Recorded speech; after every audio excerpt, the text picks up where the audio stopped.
خداوند یسوع مسیح کے عظیم فتح مند نام میں آپ سب کی سلامتی ہو۔ ایک دفعہ پھر اپنے یوٹیوب چینل ڈسائپلشپ جرنی کے تعلق سے آپ سب کی خدمت میں حاضر ہوا ہوں۔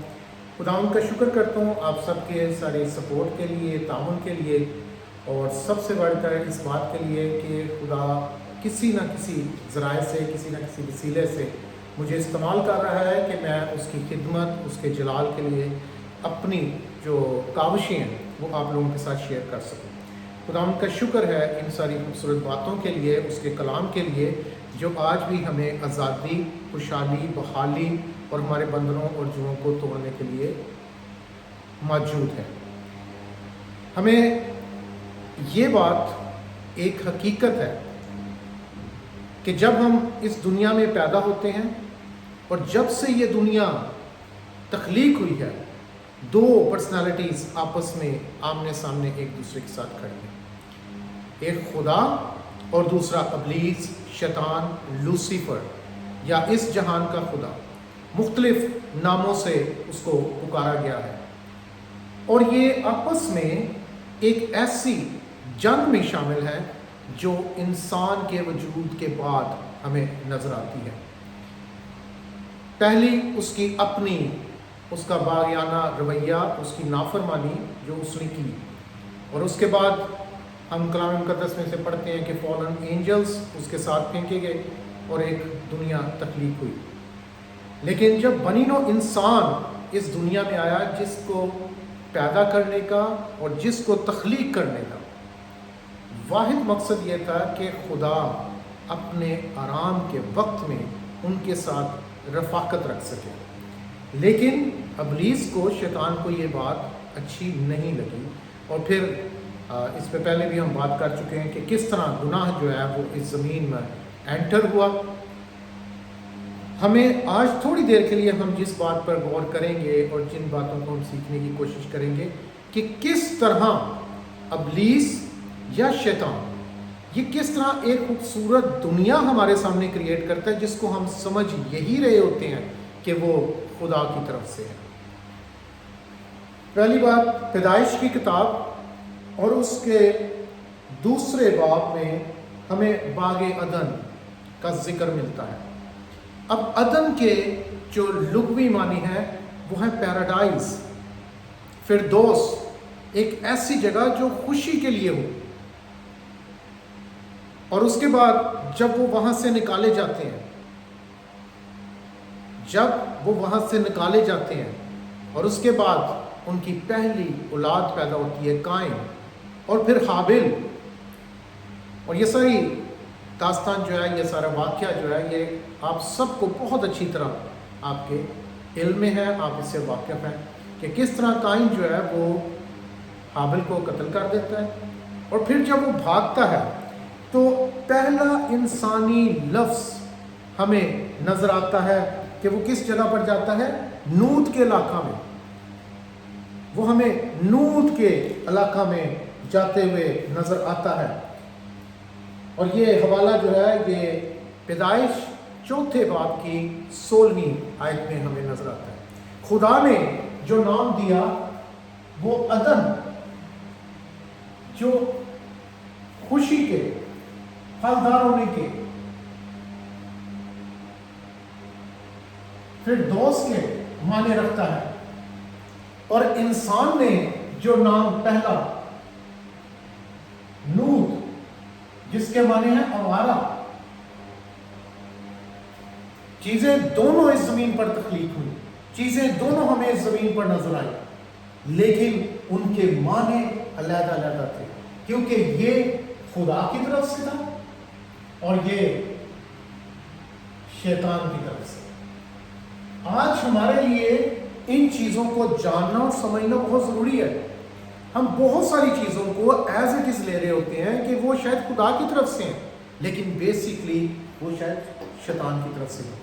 ہم مزید اس کی گہرائی میں اترتے ہیں اور دیکھتے ہیں، اور اس کے ایسی خوبصورت باتیں ہمیں نظر آئیں گی کہ کس طرح ابلیس جو ہے وہ ہمیں ایک علیحدہ ہی دنیا کریٹ کر کے دیتا ہے۔ میں تھوڑی دیر کے لیے آپ کی جو توجہ ہے وہ نسب ناموں پر لانا چاہتا ہوں۔